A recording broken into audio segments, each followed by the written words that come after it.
Welcome to my vlog. आज जो है मैं आपको एक बात बहुत ऑनेस्ट सी बताना चाहती हूँ। जो मुझे महसूस होती है वो ये कि हमारे घर की ख़वातीन खुद से बिल्कुल भी मोहब्बत नहीं करती।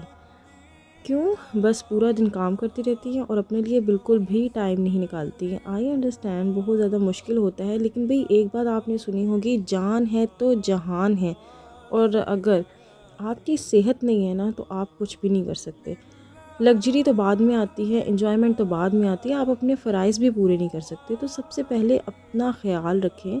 हमारे यहाँ पे हमारे जो ब्राउन पीपल हैं उनका एक माइंडसेट है कि बस खाते जाओ, देसी खा लो, ज़्यादा खा लो और आपकी सेहत बन गई। ऐसा नहीं होता भाई। अल्लाह ने अगर तो इस दुनिया में एक प्रोफेशन बनाया है डाइटिशियन का, तो ऑब्वियसली उसके पीछे कोई ना कोई मकसद होगा ना। बट हाँ, अगर आप किसी डाइटिशियन के पास नहीं भी जाना चाहते तो फिर कोई इशू नहीं है। आप इंटरनेट पे सर्च कर सकते हैं कौन सी चीज़ें हमारी हेल्दी हैं, कौन सी नहीं है। मैं भी कोई बहुत ज़्यादा स्ट्रिक्ट डाइट प्लान फॉलो नहीं करती, क्योंकि वो उनके लिए होता है जो वेट रिड्यूस करना चाहते हैं या फिर उनका कोई इशू होता है। बट ऐसा है कि हमारे यहाँ पे लोगों को यही डिफरेंस नहीं पता कि किस चीज़ में हमें ऑयल यूज़ करना है और किस में घी यूज़ करना है। और इससे क्या होता है, हमारे बहुत से ऐसे लोग हैं वो ये भी सोचते हैं कि हम लोग जो है वो गोश्त खाएं क्योंकि गोश्त हेल्दी होता है, और एंड में इन्हीं लोगों का यूरिक एसिड जो है उसका भी इशू हो जाता है, इनको बोन्स का इशू हो जाता है, इनको बीपी का इशू बहुत ज़्यादा हो जाता है और कोलेस्ट्रॉल लेवल का इशू हो जाता है। ये सारी की सारी बीमारियां जो है ना वो इंटरलिंक्ड होती हैं। तो हमें ये चीज़ देखनी चाहिए कि कौन सी चीज़ें हमारी बॉडी की रिक्वायरमेंट है और कौन सी चीज़ों को हमें नहीं लेना, जो कि फ़िल वक्त ज़्यादा मिकदार में लेने की वजह से हार्मफुल साबित हो रही हैं। तो अपने बच्चों को सब कुछ खिलाएं। जिनके बच्चे इस तरीके से इनकार करते हैं ना उनको तो ज़बरदस्ती खिलाएं। हाँ, फैमिली टाइम भी होता है, कभी कभार हमारा दिल भी करता है हम बाहर जाके आउटिंग करें, कुछ थोड़ा बहुत अनहेल्दी भी खा लें, तो उसमें कुछ इशू नहीं है। आप महीने में एक दफ़ा तो आउटिंग कर ही सकते हैं।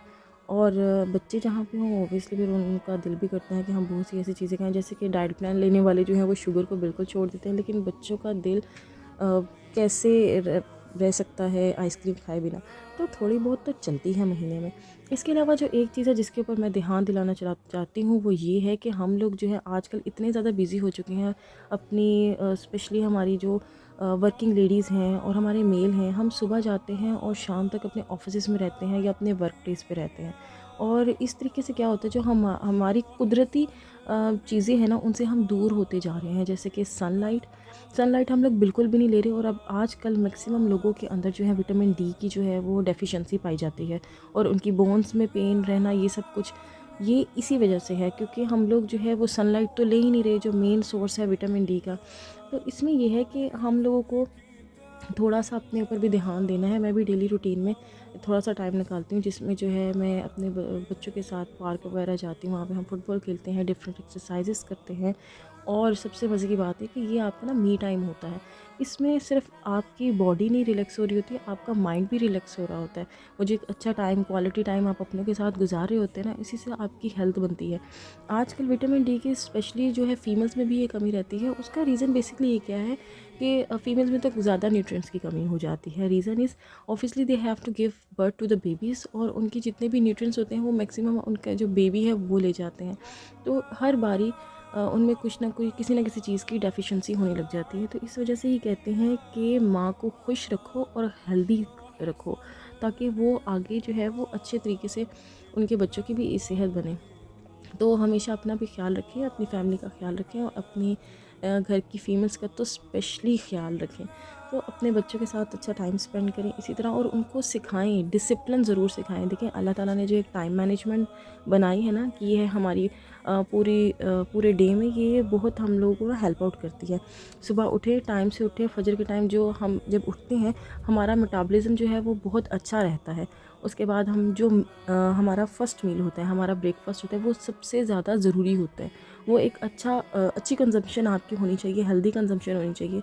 और क्योंकि उसके बाद आपने लॉन्ग टाइम तक जो है ना वो वर्क करना होता है। और फिर उसके बाद जो हमारा ज़ोहर का टाइम है, उस टाइम आप अगर चाहो तो थोड़ा सा स्नैक टाइप लेके या फिर अपना सेकंड मील ले सकते हैं।